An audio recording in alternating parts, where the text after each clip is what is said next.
नमस्ते।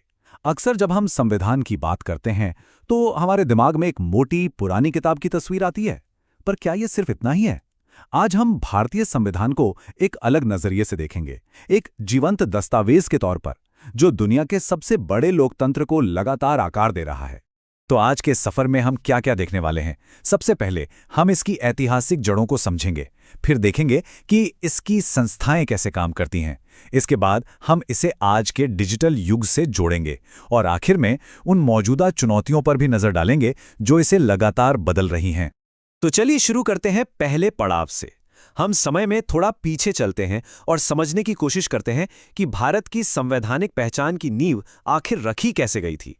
देखिए, जो संविधान आज हमारे पास है वो किसी एक दिन या एक सोच की देन नहीं है। ये तो सालों की बहस और अलग-अलग विचारों के मंथन का नतीजा है। जैसा कि हम यहाँ देख सकते हैं, 1895 से लेकर 1948 तक कई अलग-अलग ड्राफ्ट सामने आए। कोई प्रतिनिधि सरकार की बात कर रहा था तो कोई गांव को सबसे ज्यादा ताकत देने की। ये दिखाता है कि हमारा संविधान इन सभी बहसों का एक निचोड़ है। और फिर आई उद्देशिका, जिसने संविधान के मूल आदर्शों को हमारे सामने रखा। हम भारत के लोग, ये शब्द ही अपने आप में बहुत कुछ कहते हैं, पर मजे की बात यह है कि ये आदर्श भी समय के साथ विकसित हुए। जैसे पंथनिरपेक्ष और समाजवादी शब्द ये असल में 1976 में जोड़े गए थे। हालांकि इससे पहले ही 1973 में सुप्रीम कोर्ट कह चुका था कि पंथनिरपेक्षता तो संविधान की मूल संरचना का हिस्सा है। यही तो है एक जीवंत दस्तावेज की पहचान। तो ये तो हुई आदर्शों और इतिहास की बात।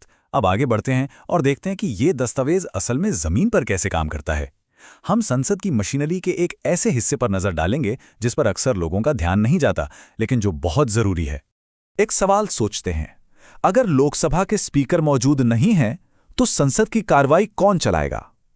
ये सवाल जितना सीधा लगता है, इसका जवाब उतना ही संवैधानिक रूप से महत्वपूर्ण है, क्योंकि ये जवाब ही सुनिश्चित करता है कि जनता की आवाज का ये मंच कभी खामोश ना।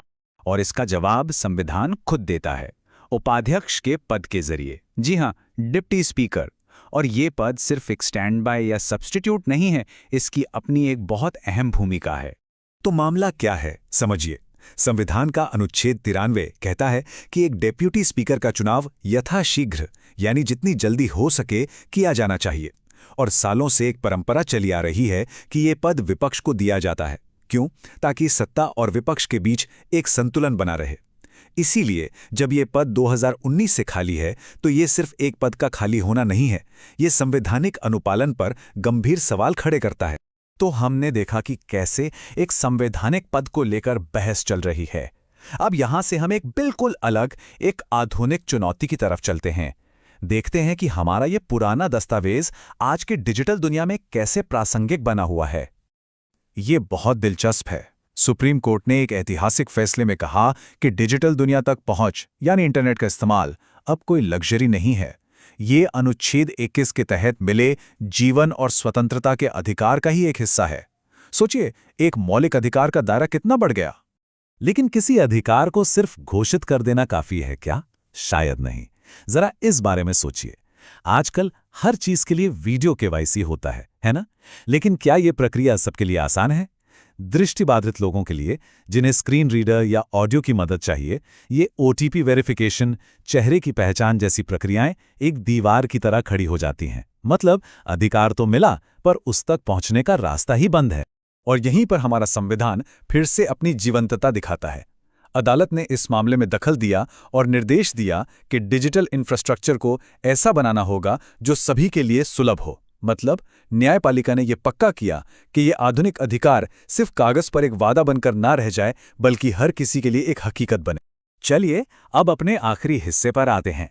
यहाँ हम एक मौजूदा टकराव को देखेंगे, जहाँ सरकार की अलग-अलग शाखाएं संविधान द्वारा तय की गई अपनी अपनी शक्तियों की सीमाओं को परख रही हैं। ये मामला बहुत ही ज्यादा दिलचस्प है। देखिए, संविधान का अनुच्छेद 201 कहता है कि अगर कोई राज्यपाल किसी बिल को राष्ट्रपति के लिए आरक्षित रखता है तो राष्ट्रपति को उसकी समीक्षा करनी होगी। लेकिन संविधान ये नहीं बताता कि ये समीक्षा कितने समय में पूरी करनी है। कोई टाइम लिमिट नहीं है। तो जब कुछ राज्यों में राज्यपालों द्वारा बिलों में देरी होने लगी तो मामला सुप्रीम कोर्ट पहुंचा और कोर्ट ने 3 महीने की समय सीमा का सुझाव दे दिया। एक तरह से कोर्ट ने वहां एक नियम बना दिया जहां पहले कोई नियम था ही नहीं। तो अब सवाल ये उठता है कि क्या एक अदालत राष्ट्रपति के लिए समय सीमा तय कर सकती है? कुछ लोग इसे न्यायिक अतिक्रमण कह सकते हैं, तो कुछ इसे संविधान का सेल्फ करेक्शन मैकेनिज्म मान सकते हैं, जो ये सुनिश्चित कर रहा है कि लोकतांत्रिक प्रक्रिया कहीं रुक न जाए। ये एक ऐसी बहस है जो आज भी जारी है और यही हमारे संविधान को हमेशा प्रासंगिक बनाए रखती है।